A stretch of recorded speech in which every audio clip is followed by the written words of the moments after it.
Imagine waking up one morning and discovering that your emotions no longer control you, that anger no longer springs unbidden, anxiety no longer tightens your chest, and despair no longer looms like a storm cloud overhead. What if there were a timeless secret, whispered by philosophers who walked ancient streets, that allows you to master your inner storm instantly? This secret is not a fleeting trick you'll forget in an hour, nor is it an exotic ritual requiring obscure tools. It's a simple shift in perspective, rooted in Stoic wisdom that transforms the way you relate to every passing emotion. Today, you'll learn how the Stoic secret works, why it has guided emperors and slaves alike for centuries, and how you can begin applying it the moment you finish listening. At its core, the Stoic approach teaches that we are disturbed not by events themselves, but by the judgments we make about them. When a rude comment at work sends your mood plummeting, it's not the comment itself, but your belief that this comment is an intolerable attack on your dignity. When a deadline looms and panic rises, it's not the inching clock, but your conviction that failure would be catastrophic. By separating the raw facts of a situation from our interpretations, we dismantle the emotional triggers at their root. Consider the story of Epictetus, who began life as a slave. Despite his servitude, he achieved a freedom greater than many born into privilege, freedom from emotional turmoil. When his master once broke his prized walking stick, Epictetus simply said, "Why do you destroy that which, when whole, was useful and, when broken, could not be mended?"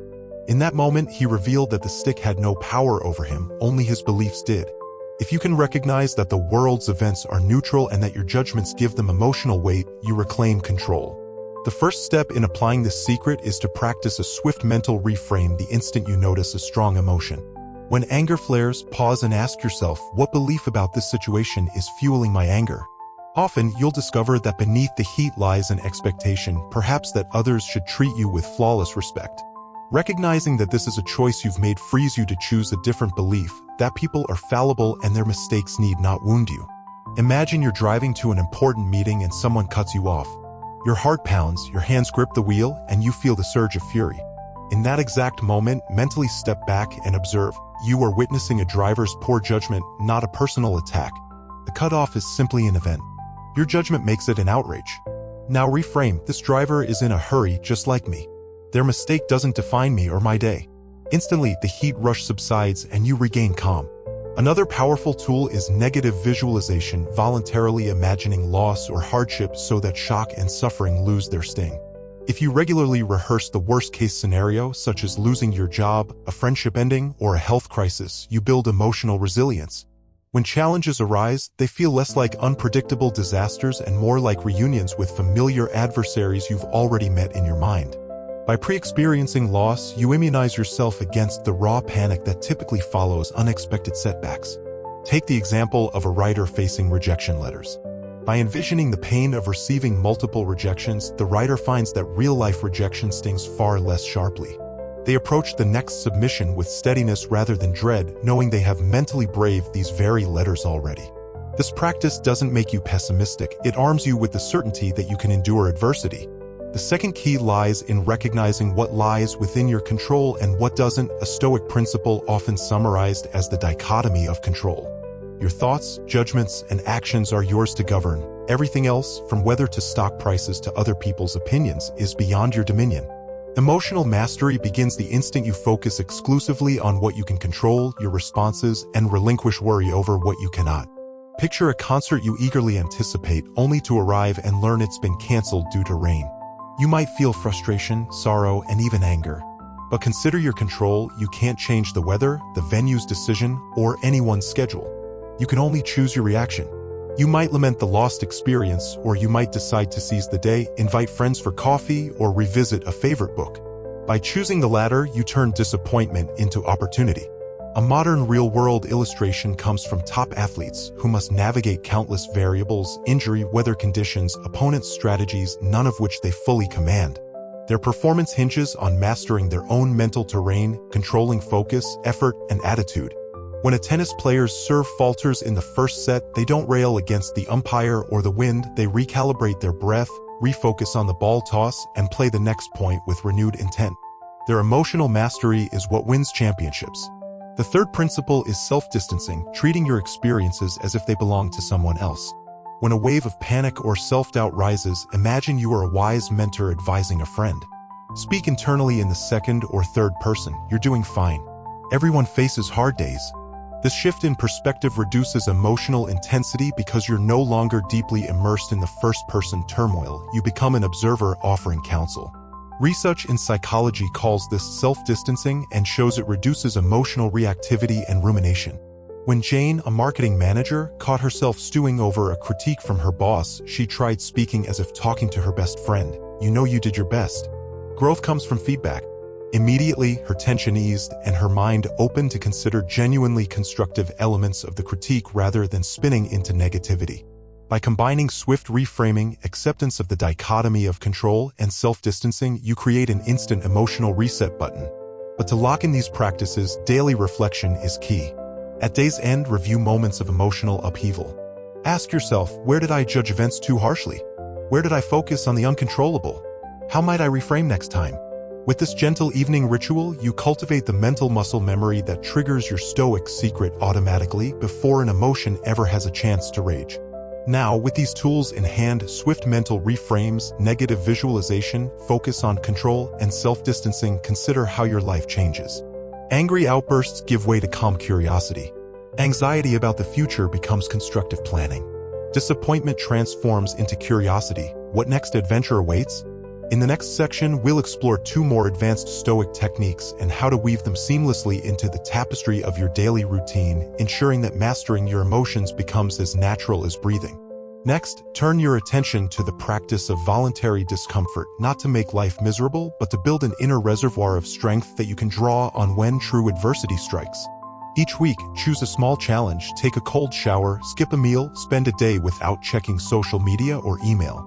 In those moments of mild hardship, notice the sensations of discomfort arise, peak, and eventually subside. You are retraining your mind to see discomfort not as an enemy but as a familiar companion you can endure. When the next crisis arrives, say an unexpected layoff or a heated confrontation, you'll recall that you have weathered lesser storms before. Your tolerance for hardship expands and fear of suffering fades. Imagine a software engineer who commits to walking an extra 5 miles on the weekend regardless of rain or heat. When a critical bug in production sparks a frantic late-night call, they remember that if they could push through sun and puddles, they can handle this pressure too. The crisis feels more manageable because your baseline expectation of comfort has shifted downward. You've already practiced being uncomfortable and emerged unbroken. A 5th and final technique is the cultivation of gratitude for the present moment. Too often we rush toward tomorrow's goals or stew in yesterday's disappointments, forgetting that life only ever happens now. Each morning, as you rise, pause for 30 seconds to appreciate one simple fact, your breath. Then expand your gratitude to things often overlooked, the roof over your head, the warmth of a cup of tea, the steady heartbeat that accompanies your thoughts. By training your mind to notice these small gifts, you anchor yourself in a mindset of abundance rather than want. Emotional turbulence loses its power when you're already anchored in appreciation. Consider a teacher who, before greeting her students, takes those few seconds to feel the floor beneath her feet, the coolness of the classroom air, the faint hum of fluorescent lights. She enters each lesson grounded, noticing frustration or fatigue but immediately countering it with the simple, undeniable fact of her presence and purpose. Her day becomes less about managing incessant reactions and more about responding from a place of centered calm. Now, with all 5 techniques in hand, swift mental reframes, negative visualization, focus on the dichotomy of control, self-distancing, voluntary discomfort, and present-moment gratitude, you possess a complete Stoic toolkit for instant emotional mastery. The final step is integration. Choose one anchor point in your daily routine, such as sipping your morning coffee or walking to the car, and attach one Stoic technique to it. Each time you hit that anchor, practice the corresponding tool. Over weeks, these anchors become automatic cues, and before you know it, your default response to stress will be governed by Stoic principles. Picture your life a month from now. A sudden criticism at work arrives, but instead of sinking into shame, you pause, reframe the judgment as neutral feedback, and focus only on what you can improve. A last-minute flight delay threatens your vacation, yet you catch yourself imagining slightly longer layovers until the real wait feels trivial. A health scare flickers in the imagination, but because you've regularly rehearsed loss, you face the doctor's call with equanimity rather than horror. At every turn, you notice the gap between stimulus and response widening, giving you the freedom to choose peace. This is the Stoic secret, not suppression of emotion, but transformation of your relationship to it. Emotions remain like waves on the ocean, but you become the steady lighthouse, unmoved by each crest and trough. By seeing events as neutral, rehearsing hardship, distinguishing control, offering yourself compassionate counsel, and grounding in gratitude, you cultivate an inner fortress that no external force can breach. As you part from this teaching, remember that mastery is not a final destination but a living practice. Each day offers new opportunities to apply these principles, to observe your mind's habitual reactions, and to choose deliberately instead. When you stumble, and you will greet the misstep with curiosity rather than shame. Ask, which Stoic tool can guide me back? Then reach for it. May this ancient secret serve you as it served Marcus Aurelius in the Roman Forum, Epictetus in the stifling heat of exile, and countless others who found in Stoicism not a lofty philosophy but a practical path to freedom. Begin today. Notice a rising emotion. Pause. Apply the tool. Feel the instant shift as judgment loosens its grip. In that moment, you are free. If you found this exploration valuable, subscribe now and join our journey into the art of living well.